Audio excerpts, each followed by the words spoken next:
আপনারা অনেকেই ইউটিউব থেকে দেখে আমার কাছে পরামর্শের জন্য এসছেন, তার জন্য ধন্যবাদ। যারা আমার কাছে পরামর্শের জন্য এসছেন তাদের অনেকের অনুরোধেই আমি আজকের ভিডিওটি বানাচ্ছি।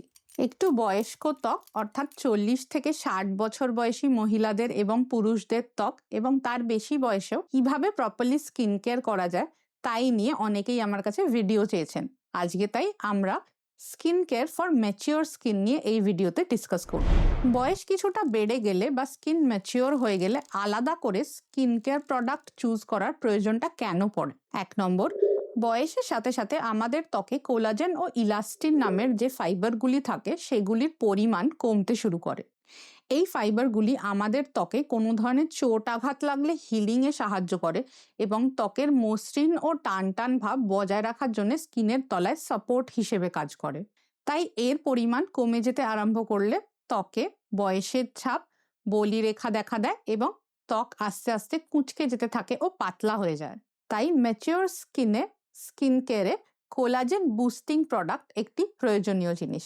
2 নম্বর, আমাদের ত্বকের যে তৈলগ্রন্থিগুলি থাকে সেগুলিও বয়সের সাথে সাথে শুকিয়ে যেতে থাকে, যার ফলে অয়েল প্রোডাকশনের পরিমাণও কমে যায়।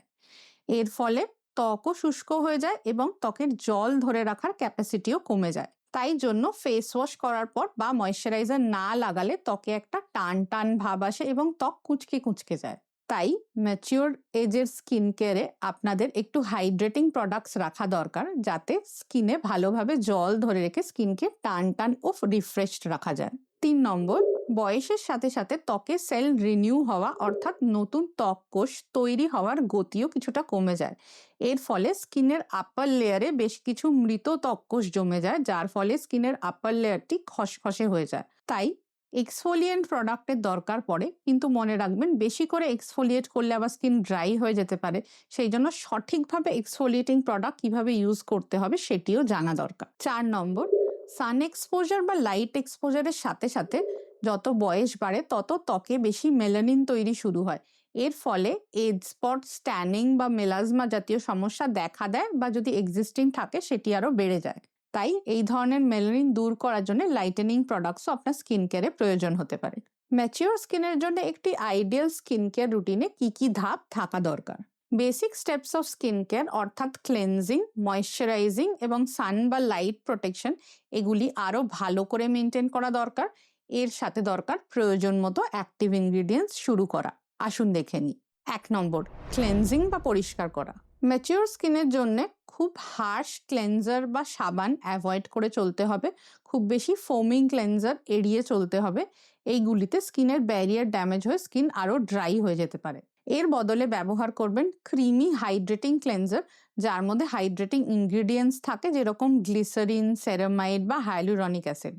যদি আপনার স্কিন এক্সেসিভলি অয়েলি হয় বা আপনি খুব বেশি বাইরে ট্রাভেল করেন বা আপনার স্কিন এক্সফোলিয়েশনের খুব প্রয়োজন হয়, তবে সপ্তাহে 2 থেকে 3 বার এক্সফোলিয়েটিং বা ফোমিং ক্লেনজার আপনি আপনার স্কিন কেয়ারে রাখতে পারেন, কিন্তু বাকি টাইম আপনাকে একটি জেন্টল ক্লেনজারই ব্যবহার করতে হবে। Product recommendations: CeraVe hydrating cleanser, Dermaco নায়া ceramide barrier repair face wash, Physiogel dermo cleanser এবং Minimalist oat extract cleanser with hyaluronic acid. যদি আপনি মেকআপ করেন তবে ফেস ওয়াশের আগে মেকআপ রিমুভ করতে ব্যবহার করবেন মিশেলার ওয়াটার বা ক্লেনজিং অয়েল, যেমন Bioderma Sensibio micellar water, Simple micellar water, doctor Sheth's moringa and vitamin C cleansing oil. Cleansing এর পরের ধাপ হচ্ছে ময়শ্চারাইজিং। একটু কম বয়স থাকলে সাধারণত ময়শ্চারাইজারে একটি অ্যাক্টিভ ইনগ্রিডিয়েন্ট থাকলে অর্থাৎ একটি জল ধরে রাখার মতো ইনগ্রিডিয়েন্ট থাকলে আপনাদের কাজ চলে যায়। কিন্তু যখন স্কিন বয়সের সাথে সাথে একটু ম্যাচিওর বা বেশি ড্রাই হয়ে যায় তখন সিঙ্গেল কম্পোনেন্ট ময়শ্চারাইজার কিন্তু এনাফ নাও হতে পারে। সেই ক্ষেত্রে ময়শ্চারাইজারেও লেয়ারিং এর প্রয়োজন পড়তে পারে। প্রথমে ইউজ করবেন 1 লেয়ার এমন ময়শ্চারাইজার যা জল ধরে রাখতে সাহায্য করতে পারে, অর্থাৎ হাইড্রেটিং বা হিউমেকটেন্ট ময়শ্চারাইজার। এগুলি সব থেকে লাইট ওয়েট হবে। এর মধ্যে থাকবে হাইলুরনিক অ্যাসিড এবং অ্যাকোয়াপোরিন বুস্টার দেওয়া প্রোডাক্ট, যেমন Dermatica HA pure serum, Minimalist hyaluronic acid plus PGA serum, Neutrogena hydro boost hyaluronic acid water gel এবং Cetaphil optimal hydration activation serum.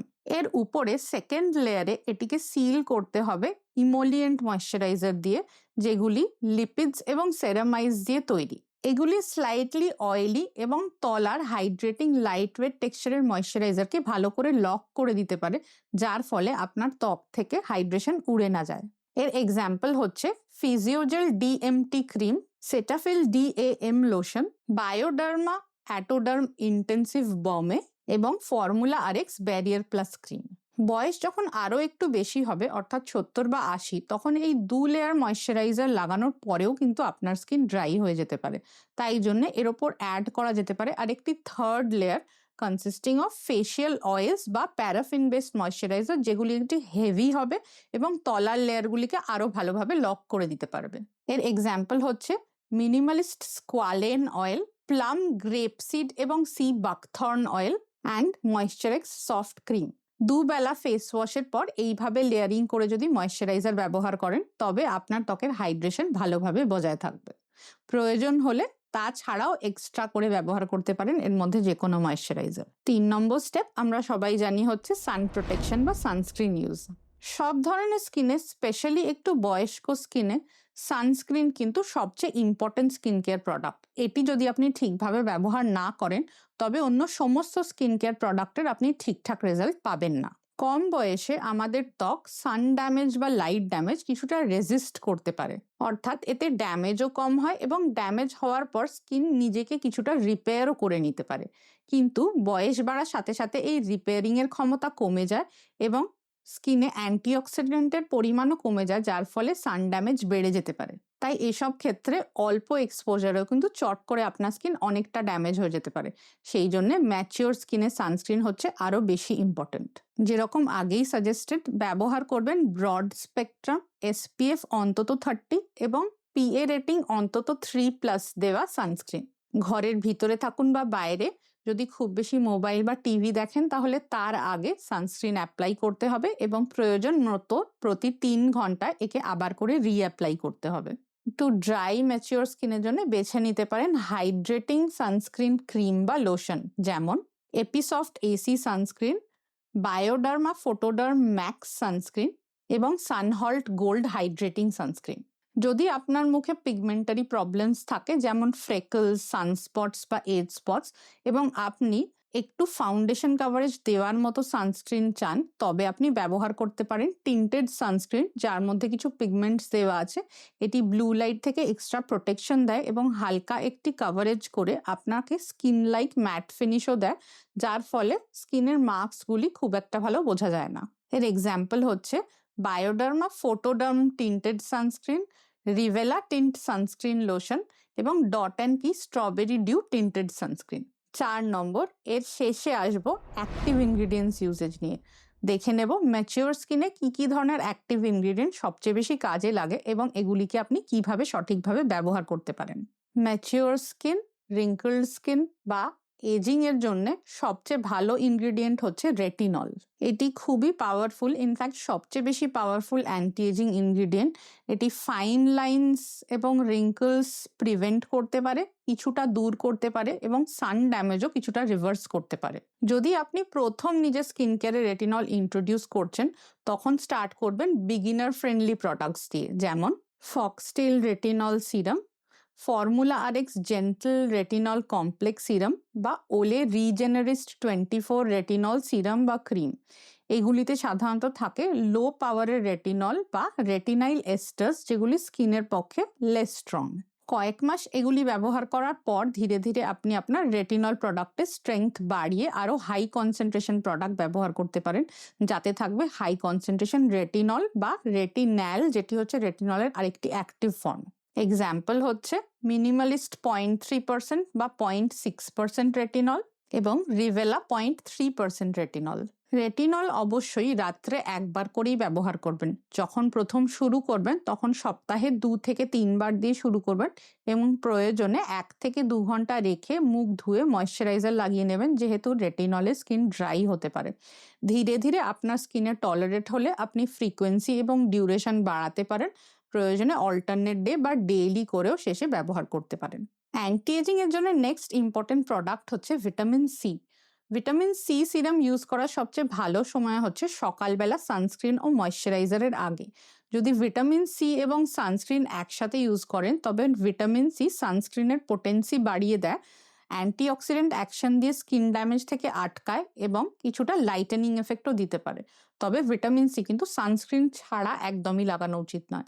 Vitamin C প্রোডাক্টের এক্সাম্পল হচ্ছে Deconstruct vitamin C serum, Foxtale vitamin C serum এবং Truderma vitamin C serum. অনেকের vitamin সিতে skin dryness বা irritation হয়, সেক্ষেত্রে এগুলি না ইউজ করাই ভালো, ভিটামিন সি এড়িয়ে চলুন। নেক্সট অ্যান্টি এজিং প্রোডাক্ট হচ্ছে পেপটাইডস। আজকাল পেপটাইডস একটা খুব ইম্পর্টেন্ট বাজওয়ার্ড হয়ে দাঁড়িয়েছে আমাদের স্কিন কেয়ার ইন্ডাস্ট্রিতে। যে ক্ষেত্রে আপনার স্কিন বেশি ড্রাই বা সেন্সিটিভ এবং আপনি ভিটামিন সি বা রেটিনল ডাইরেক্টলি শুরু করতে পারছেন না, সেক্ষেত্রে আপনি স্কিন কেয়ার পেপটাইডস দিয়ে শুরু করতে পারেন। এমনকি যদি আপনি অলরেডি ভিটামিন সি বা রেটিনল ইউজ করছেন, তার সাথেও যদি আপনি আপনার স্কিন কেয়ারে পেপটাইড প্রোডাক্টস অ্যাড করতে পারেন, এটি অন্য প্রোডাক্টগুলির এফিকেসিও বাড়িয়ে এক্সট্রা অ্যান্টি এজিং অ্যাকশন দিতে পারে। পেপটাইড প্রোডাক্ট সাধারণত খুবই জেন্টেল হয় এবং সব ধরনের স্কিনে সেফলি ইউজ করা যায়। এটিকে আপনি দিনে এবং রাতে দুবেলায় ব্যবহার করতে পারবেন। পেপটাইড প্রোডাক্টসের এক্সাম্পল হচ্ছে Conscious Chemist 6 peptide complex serum, Cosrx 6 peptide skin booster serum, Minimalist এবং দি অর্ডিনারির মাল্টিপেপটাইড ফেস সিরাম।